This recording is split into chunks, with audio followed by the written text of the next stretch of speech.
एक पेताड महाराज गावामध्ये नीट गाव चालू देत नाही. 100 माणसं शांत बसतील. म्हणतात ना, उथाळ पाण्याला खळखळाट. एक जण जर पिऊन आला, टाकून आला, तर अख्ख्या गावाला घोडे लावतो आणि पुन्हा म्हणतो, हे अजिबात बोलायचं नाही, त्याची लायकी काय आहे मी बघतो. या इलेक्शन मध्ये सुद्धा तसंच होतंय महाराज. प्रत्येक गावागाव तसंच होतंय.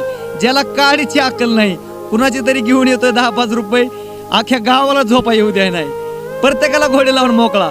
अरे हे इलेक्शन येईल, राजकारण येईल जाईल, परंतु तुम्हा आम्हाला आयुष्यभर एका गावात राहायचंय. म्हणून जरा विचार करा. येणारे येतील ते रात्रीत या पार्टीतून त्या पार्टीत उड्या मारतील, त्यांच्या उड्या खुर्चीसाठी येतात, परंतु तुमच्या गावामध्ये, भावकीमध्ये, शेजाऱ्यामध्ये, पाहुण्यामध्ये वाद लावत बसू नका. कारण की ते तुमचा वाद मिटाय येणार नाहीत, तुमचा वाद लावायला नक्की येतील. म्हणून ध्यानात ठेवा, गाव शांत ठेवा, तरच तुमच्या गावात समाधान नांदेल.